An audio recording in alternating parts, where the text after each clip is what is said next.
আমি তোমাকে বিয়ে করেছি শুধুমাত্র নিজের ফিজিক্যাল নিড পূরণ করার জন্য। তুমি রাতবে বাড়বে বাড়ির কাজ করবে, আর রাত হলে স্বামীর সেবা করবে, ব্যাস এইটুকু তোমার কাজ। এই জন্যই গরিব ঘরের মেয়েকে বিয়ে করে এনেছেন, যাতে তাকে দাসীর মতো ব্যবহার করতে পারেন। ঘেন্না ভরা কণ্ঠে বলল নিরুপমা। ওরহান উঠে বলল, বাহ, তুমি তো কথা খুব তাড়াতাড়ি ধরে ফেলতে পারো দেখছি। I am Impress. আর আপনার মনে হয় আমি আপনার অপমান সহ্য করে আমি স্ত্রীর কর্তব্য পালন করে যাব? আমার দু চোখ যেদিকে যায় চলে যাব। হ্যাঁ, যেতে চাইলে যেতে পারো, কিন্তু একটা কথা মনে রেখো, এই ঢাকা শহরে চাকরি পাওয়াটা এত সোজা না। আর যদি ভাগ্যক্রমে পেয়েও যাও, সেখানেও পুরুষদের লোলুপ দৃষ্টি তোমার পিছু ছাড়বে না। কথাগুলো বলে চলে গেল আরহান। নিরুপমা বাকরুদ্ধ হয়ে যায়। তার যে এক অমানুষের সাথে বিয়ে হয়েছে সেটা সে হারে হারে টের পাচ্ছে, কিন্তু সে তো এখনো নির্ভরশীল। যাবেই বা কোথায়? হুট করে চাকরি বা থাকার জায়গাটাও সে ঠিক করবে কিভাবে? না, সে তার বাবা মায়ের কাছেই চলে যাবে। তারা যত গরিবই হোক, তার সমস্যাগুলো একটু হলেও তো বুঝতে পারবে। নিরুপমা দেরি না করে নিজের মাকে ফোন করে সব কথা খুলে বলে, কিন্তু একরাশ হতাশা ছাড়া তার কপালে কিছুই জোটে না। কারণ তার স্বামী নামক অমানুষটা বিয়ের আগেই এসব কথা বলেই বিয়ে করেছে তাকে। নিরুপমার মায়ের কথায় তার গা ঘিন ঘিন করে ওঠে। তোকে ছুলেই বা কি অসুবিধা? স্বামী সে তোর, পরপুরুষ তো না। আর বিয়ের পর মেয়েদেরই নিজের স্বামীর সমস্ত কাজকর্ম করে দিতে হয়। সহ্য করে সংসার কর, খবরদার ফিরে আসার চেষ্টা করবি না। নিরুপমা অঝোর ধারায় কান্না করছে। আচ্ছা মা, মেয়ে হয়ে জন্ম নেওয়াটাই কি অভিশাপ?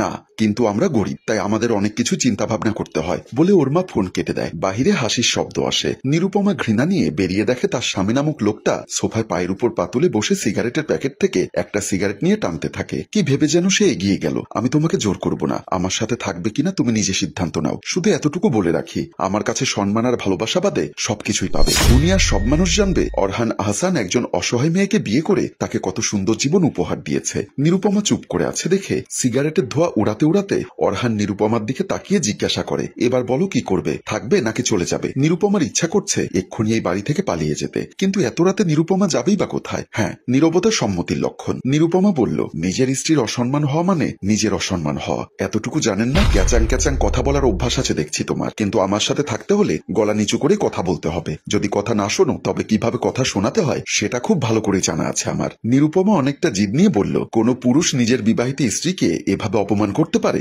এই শিক্ষা পেয়েছেন আপনি আপনার পরিবার থেকে? অরহান কথাটাতে বেশ বিরক্ত হলো। নিরুপমার সামনে এগিয়ে এসে হাত দিয়ে নিরুপমার গাল চেপে ধরে শান্ত কণ্ঠে অরহান বলে উঠল, আমার পারিবারিক শিক্ষা নিয়ে প্রশ্ন তোলার যোগ্যতা তোমার নেই নিরু। মেয়ে মানুষের এত তেজ থাকতে নেই, তোমায় আমি একদিনে সোজা বানিয়ে ফেলবো। অরহান নিরুপমাকে এক ঝটকায় কোলে তুলে নেয়, তারপর সোজা বিছানায় নিয়ে যায়। তাকে বিছানায় ফেলে শাড়ির আঁচল সরিয়ে ঘাড়ে গলায় মুখ ডুবিয়ে ভোগ করতে থাকে। নিরুপমার রাগে ঘৃণায় সারা শরীর ঘিন ঘিন করছে। স্বামী নামক এই অমানুষটার ছোঁয়া সে কিছুতেই সহ্য করতে পারছে না। চোখ থেকে অঝোর ধারায় পানি পড়ছে নিরুপমার, কিন্তু অরহানের সেদিকে কোনো ভ্রুক্ষেপ নেই। সে যেন এক নেশায় মত্ত হয়েছে। এই নেশার নাম নারী নেশা। এই নারী আর কেউ নয়, তার বিবাহিত স্ত্রী, তার সম্পত্তি। এসব ভেবে অরহান যেন আরো উত্তেজিত হচ্ছে। ভোর রাতে শাওয়ারের নিচে দাঁড়িয়ে আছে নিরুপমা। স্বামী নামক অমানুষটা সারা রাত তাকে ভোগ করছে, অথচ সে কিছুই করতে পারেনি। নিজের গায়ে অরহানুর বসানো লালসার চিহ্ন জল জল করতে দেখে নিরুপমার দুঃখ রাগে পরিণত হয়। এই অমানুষটার সাথে আর যাই হোক সংসার করা সম্ভব নয়, কিন্তু নিরুপমা কি করবে? চলে যাবে? তবে চলে যাবার কোনো পথ যে তার খোলা নেই। নিরুপমা গোসল শেষ করে ওয়াশরুম থেকে একটি মেরুন রঙের সুতি শাড়ি পরে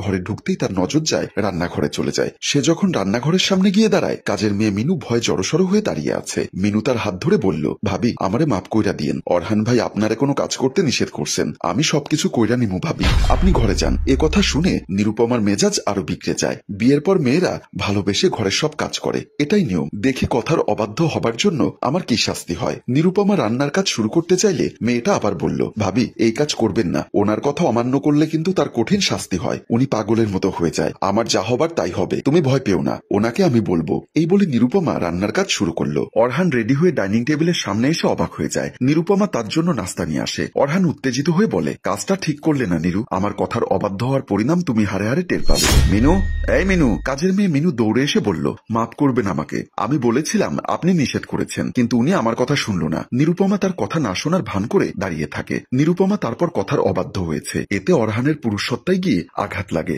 সে নিরুপমার হাত ধরে টেনে মেঝেতে ফেলে। মানবো না আমি আপনার কোনো কথা। কি করবেন আপনি? কি করব আমি জানতে চাও তাই না? অরহান প্যান্টের বেল্ট খুলে নিজের হাতে পেঁচাতে থাকে। নিরুপমার এখন ভয়ে আত্মা শুকিয়ে যায়। কি করছেন আপনি? আপনি কি মানুষ? অরহান বেল্ট তুলে বলল, আমি মানুষ তো না, তবে আমি কি সেটা তোকে এবার বুঝিয়ে দিচ্ছি। সে বেল্ট দিয়ে মারতে যাবে এমন সময় তার একটা ফোন আসে। রিসিভ করে কথা শুনে বলল, আচ্ছা আমি জলদি আসছি। অরহানের হাতে সময় নেই, তাই বেরিয়ে গেল সে। নিরুপমা কাঁদতে কাঁদতে সিদ্ধান্ত নিল সে আর এই ঘরে থাকবে না। এরকম একটা পশুর সাথে সংসার করা সম্ভব নয়, তাই সে ঘর ছাড়ার সিদ্ধান্ত নিল। অরহান অফিসে যেতেই নিশা এসে বলল, কি ব্যাপার, বিয়ের পরদিন অফিসে চলে আসলে যে? বউ আদর করেনি বুঝি? নেশা প্লিজ, আমার এখন এসব ভালো লাগছে না। এখন আর আমার কথা কেন ভালো লাগবে? এখন ঘরে নতুন বউ আছে তোমার। অরহান চৌধুরীর কি আর এখন আমার কথা ভালো লাগবে? তুমি জানো আমাকে কি কারণে ওকে বিয়ে করতে হয়েছে? এটা আমার বাবার শেষ ইচ্ছা ছিল, তার বন্ধুর মেয়েকে যেন আমি বিয়ে করি, তাই বাবার কথা রাখতেই বিয়েটা করেছি। নেশা হাসতে হাসতে বলল, বাবার কথা রাখতে বিয়ে করেছো বুঝলাম, দেখবে আবার একসাথে থাকতে থাকতে ভালোবাসা না হয়ে যায়। কথাটা শুনে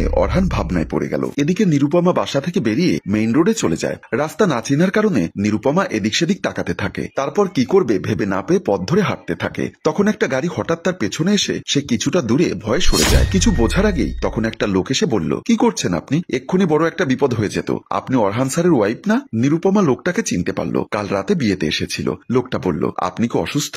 আপনি কি বাসার দিকে যাচ্ছেন? চলুন আমি আপনাকে দিয়ে আসি। নিরুপমা বলল, না আমি একটু কাজে যাচ্ছি, আপনি যেতে পারেন। কি বলেন ম্যাডাম, আমি যদি আপনার সাথে দেখা হওয়ার পরেও আপনাকে একা যেতে দেই তাহলে স্যার আমাকে অনেক বকাবকি করবে। আমার সাথে গাড়ি আছে, আপনি কোথায় যাবেন বলুন, আমি আপনাকে নামিয়ে দিচ্ছি। বললাম তো আমি যেতে পারবো। না ম্যাডাম, এটা হয় না, আসুন আপনি আমার সাথে আসুন। নিরুপমা লোকটাকে আর কিছু বলতে পারল না। ভালোবাসার কথা আসছে কেন?